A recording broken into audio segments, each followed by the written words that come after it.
Paolo Bernasconi, bonsoir. Oui, bonsoir, monsieur. Vous êtes l'ancien procureur du Tessin, vous connaissez très bien ce genre de questions fiscales. Alors prenons-les l'une après l'autre. D'abord, cette affaire d'espionnage où on aurait cherché à retourner un fonctionnaire étranger pour en faire une taupe. Quelles conséquences est-ce que ça peut avoir pour le citoyen suisse qui aurait commis cet acte? Mais le code pénal suisse est très clair là-dessus. Il prévoit une norme spécifique qui rend punissable toute personne, suisse ou étrangère, qui viole la souveraineté territoriale d'un autre pays. C'était notamment un pays voisin, un pays allié, l'Allemagne.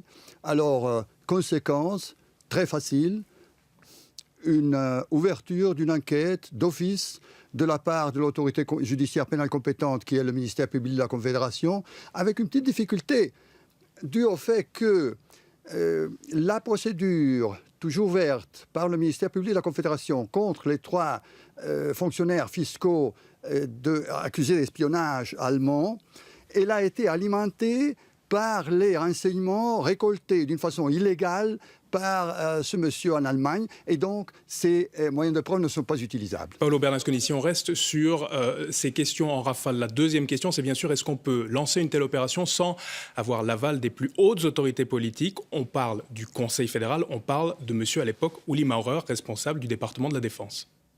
Alors, ce secteur vient d'être réglementé par une loi fédérale qui entrera en vigueur apparemment le 1er septembre. Une nouvelle loi fédérale sur les services secrets entrera en vigueur le 1er septembre de cette année. Alors, auparavant, la réglementation n'était pas si stricte, si claire.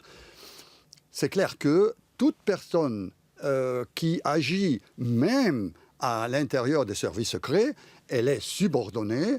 On vit dans notre Suisse, et c'est un grand principe, c'est-à-dire toute personne, même les fonctionnaires, même les services secrets, sont soumis à la loi. Mais ça veut dire, monsieur Bernasconi, pardonnez-moi, est-ce que ça veut dire en clair qu'on pourrait imaginer l'ouverture d'une enquête visant directement Uli Maurer?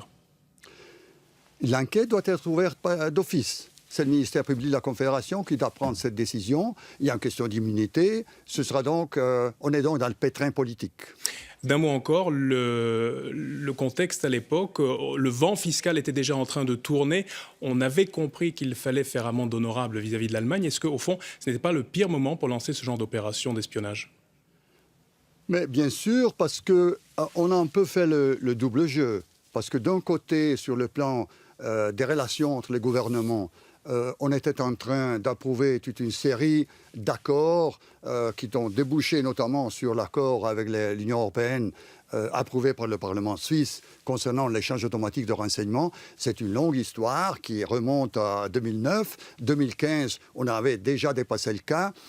On s'attend toujours, tous et toutes, que les services de renseignement s'occupent de la sauvegarde des intérêts, comme le prévoit la loi, des intérêts primaires de l'État, donc contre le terrorisme. Là, c'était plutôt une opération en faveur des fraudeurs fiscaux et allemands. Paolo Bernasconi, merci beaucoup d'avoir été avec nous.